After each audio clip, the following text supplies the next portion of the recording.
wanaogopana na wasalimiani, watu wanapitana ni kama hawajuani.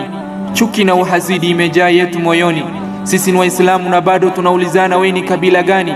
Dogodia, Gare ama we ni Marehani? Na sehemu yoyote ni kazi ya shetani. Tuungane pamoja tudumishe amani.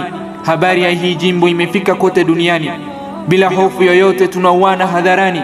Vita ikianza tunapoteza watu zaidi ya 70. Kama nyinyi wenyewe mnapigana mtaani, mnafikiri wanafunzi watapigana hawatafaulu mtihani? Je, kwa nini Mungu ametuleta duniani? Tunauana na tunatarajia kwenda peponi, huku mayatima wakililia Rabbani.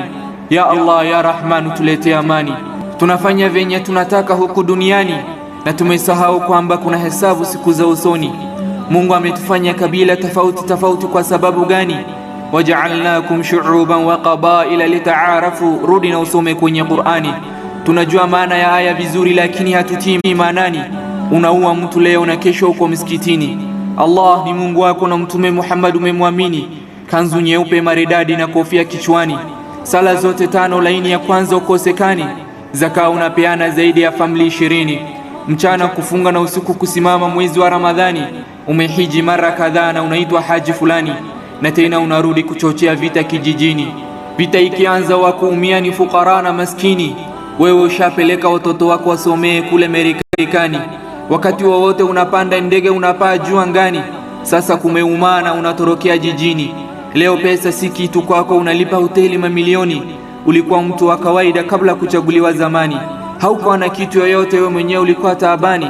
Baada ya kuchaguliwa umepata heshima, unaitwa mheshimiwa fulani. Haujafika na ujanja yako wala na pesa yako bungeni. Kuna raia yao wamekuchagua, si unafaa kuwarudisha shukrani? Endelea kudhulumu wanyonge, malipo ni hapa hapa duniani. Endelea kudhulumu wanyonge, malipo ni hapa hapa duniani. Na ujue kuna siku utasimama mbele ya Mungu Rahmani. Uliahidi raia vitu kadhaa na ujue kwamba ahadi ni deni. Ulipoahidi ulisahau kwamba kuna malaika wawili juu yako mabegani. Ma yalfidhu min qawlin illa ladayhi raqibun atid. Bila kusahau kazi yao ni kuandika unapoongea kitabuni. Uliiba mali ya umma, ile kidogo Mungu amekuriziki na yao una imani. Walio chini yako wanataabika, wewe ukijaza tumbo lako hawaoni. Wewe ukijaza tumbo lako hawaoni. Ukipita mbele ya watu wakubwa kwa wadogo wanakulaani. Mali unayo lakini hauna raha na amani. Jana mgonjwa, leo mgonjwa, ilibidi uende hospitali ya Ujerumani. Ulishtuka ulipopatikana na ugonjwa wa saratani. Presha ikakupanda.